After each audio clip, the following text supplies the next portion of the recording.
the best of the week on Relevant Radio.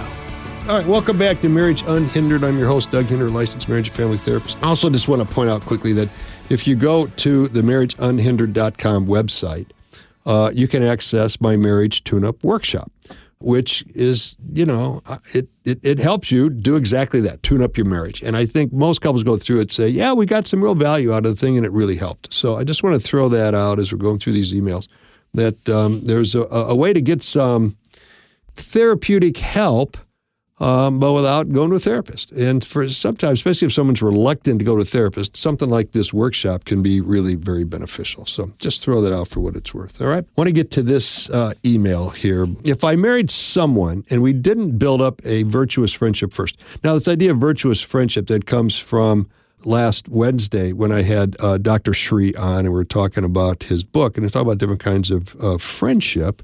And the virtuous friendship is the one where what we want is the best of each other. We're not using each other. And most couples, especially if they are intimately active before marriage, that's a friendship of utility. I'm using you for my benefit, right? And I'm not interested so much in developing a virtuous relationship with you where I'm concerned about what's in your best habit. Now, your best interest. Now, she's not saying they were active before marriage, but she does say they didn't build up this virtuous friendship first. And it feels like we will never have that because we're so different.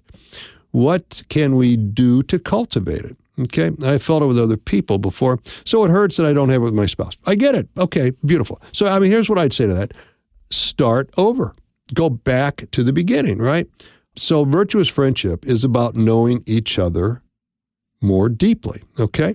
So it's about two things, knowing each other more deeply and about being emotionally safe. So let's go first with knowing each other more deeply.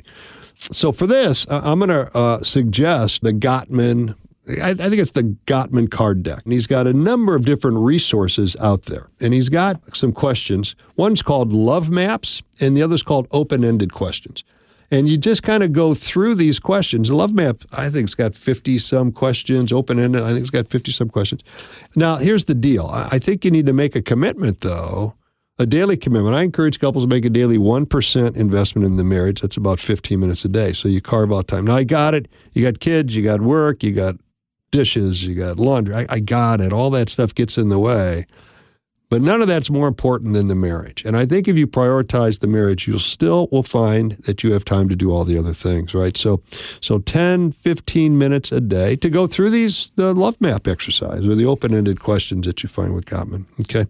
But every single day, make a commitment to do that, and you're going to deepen your knowledge of each other's inner world, which is pretty good. Gottman also has a book out there called 8 Dates, right? So on date night, and he's got things you can talk about on those dates. You can buy the book and decide if you want to do any of those 8 dates. All right, so that's first thing, get to know each other more deeply. That's the way to do that. And being emotionally safe is number 2, which means no criticism, but lots of affirmations and compliments, okay? So whenever your spouse does something well, affirm, compliment, praise. There's few things you can say that are more powerful to a husband than I'm proud of you, right? So affirm the good things. And then no criticism, because men don't do real well if we feel like we're failing, okay? So keep things positive. And if he is messing up and you need to talk to him about it, use the formula, I feel, when you, and I'd like to ask you to please, okay? So I hope that helps a little bit, but go back and start over. It's never too late, right? And let's invest in the marriage. Let's get to know each other at a deeper level. Okay, so there. I hope that's helpful, my friend. You can join me and listen on the Relevant Radio app, Marriage Unhindered, live each weekday at 5 p.m. Central Time.